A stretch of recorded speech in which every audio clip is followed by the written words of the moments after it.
이른 새벽, 누구보다 일찍 하루를 시작하는 한 사람을 따라 돼지 농장으로 들어가 봅니다. 이 흑돼지들은 우리나라 토종 돼지입니다. 밤새 뚝 떨어진 기온에 별탈은 없는지 걱정이 돼 평소보다도 일찍 나와봤는데 다행히 건강한 얼굴로 주인을 맞이합니다.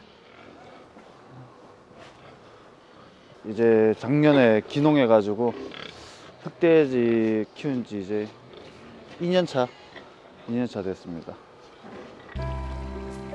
초보 돼지 아빠 동균 씨가 재래 돼지를 키우기 시작한 지도 2년. 처음 9마리였던 식구는 그새 100여 마리로 늘었습니다. 한 마리가 하루 평균 먹는 사료 양만 해도 4kg.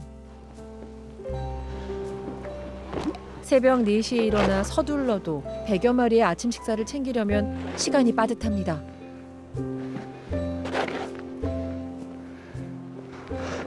앞으로 한 10번 더 왔다 갔다 해야 돼요. 하루에요? 하루에 한 삽질 1000번 해요.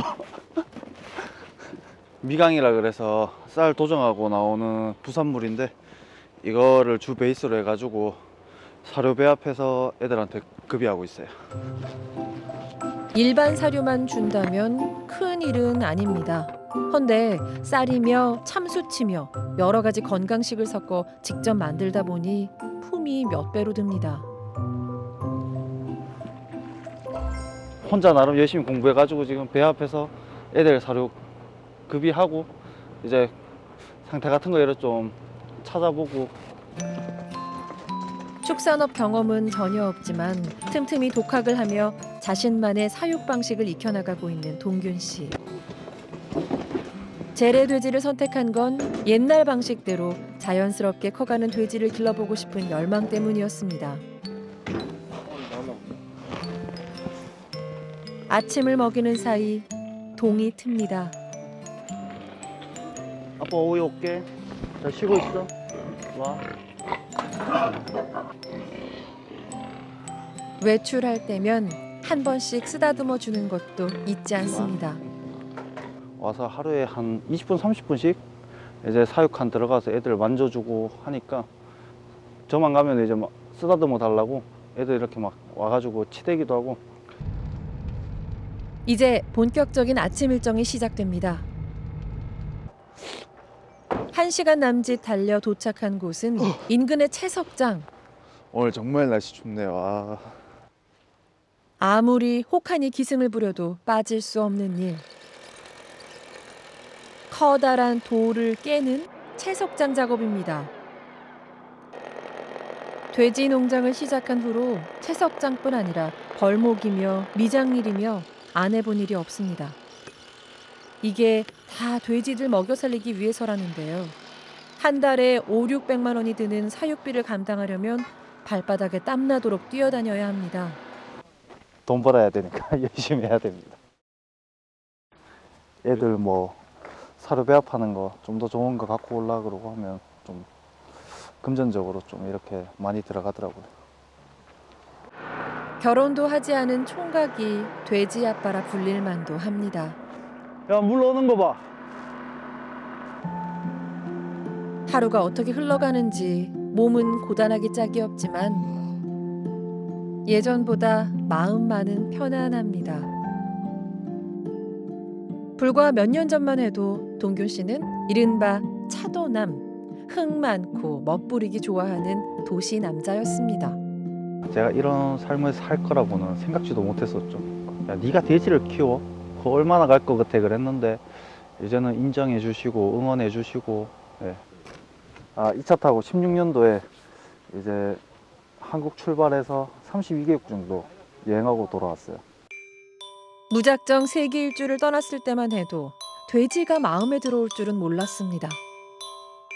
그중에 이제 동유럽에서 맛본 돼지고기가 한국에 와서도 좀 생각이 나더라고요.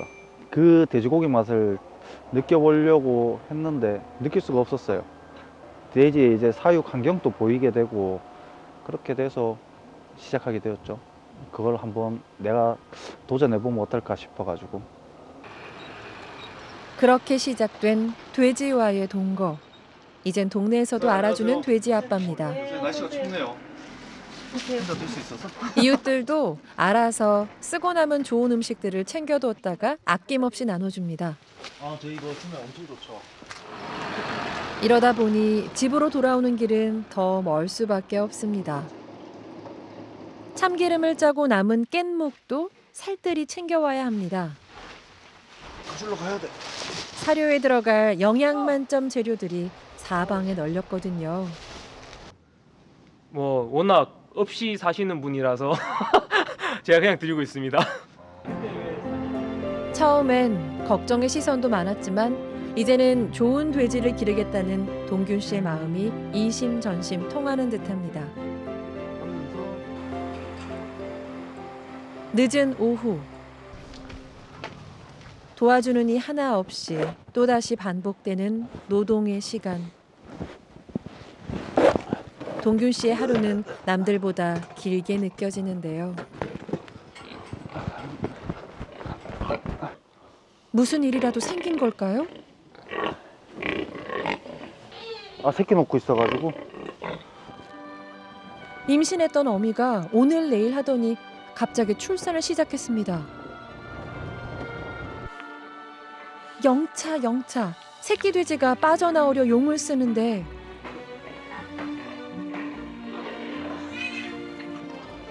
정작 동균 씨는 전혀 신경을 쓰지 않는 눈치입니다. 쟤들 뭐 알아서 해가지고 자꾸 보면은 좀 더 싫어하더라고. 출산 후 돼지들은 무척 예민해져서 누군가 지켜보고 있으면 새끼에게 해를 가하기도 하기 때문입니다. 대신 이렇게 놔두면 돼지 습성상 함께 사는 다른 암컷들이 앞못 보는 새끼들을 어미에게 데려가 젖을 물리며 돕습니다. 원래 제가 새끼 놓을 때 옆에 잘 안 있거든요. 그래가지고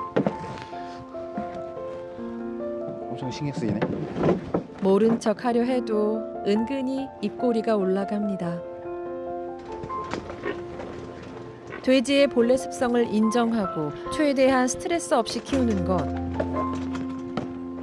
그것이 2년 동안 동균 씨가 터득한 자연 사육법입니다. 물론 생산성 측면에서 보면 손해일 수도 있겠지만 말이죠. 보통 한 번 출산할 때 8마리에서 10마리 정도. 그래서 한 흰돼지보다 6, 7마리 정도 작게 이제 출산돼요. 사실 뭐 그렇게 생산성이나 이런 것만 보자면 돼지의 이제 본능이라든지 그런 거를 신경을 못 써주다 보니까 어차피 사람을 위해 희생되는 게 숙명이라면 살아있는 동안이라도 돼지로서의 삶을 있는 그대로 누리게 해주고 싶었습니다.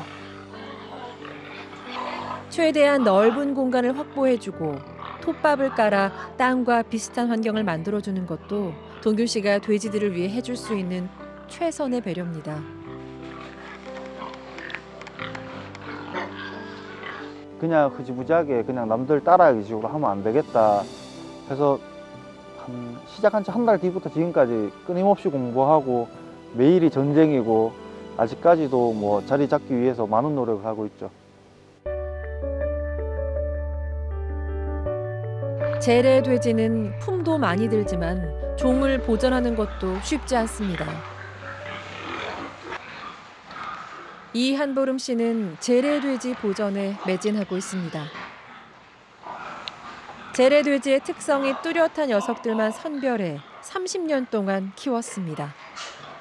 지금 남아있는 기록들이 그냥 재래 돼지의 외형적 특성, 색깔이나 뭐 생김새, 귀 모양 이런 특성들에 대해서만 남아있기 때문에 그 특성들을 기준으로 우선 선발을 했었습니다. 아버지가 시작했던 재래 돼지 선별 작업을 대를 이어 진행해 왔지만 외형적 특성만으로 재래 돼지를 단정짓기엔 뭔가 부족하다고 느낀 그는 좀 더 전문적인 DNA 분석을 시작했습니다. 그리고 결국 다른 외래종과 확연히 유전자 구조의 차이를 보이는 재래 돼지 고유의 품종을 개발해냈습니다.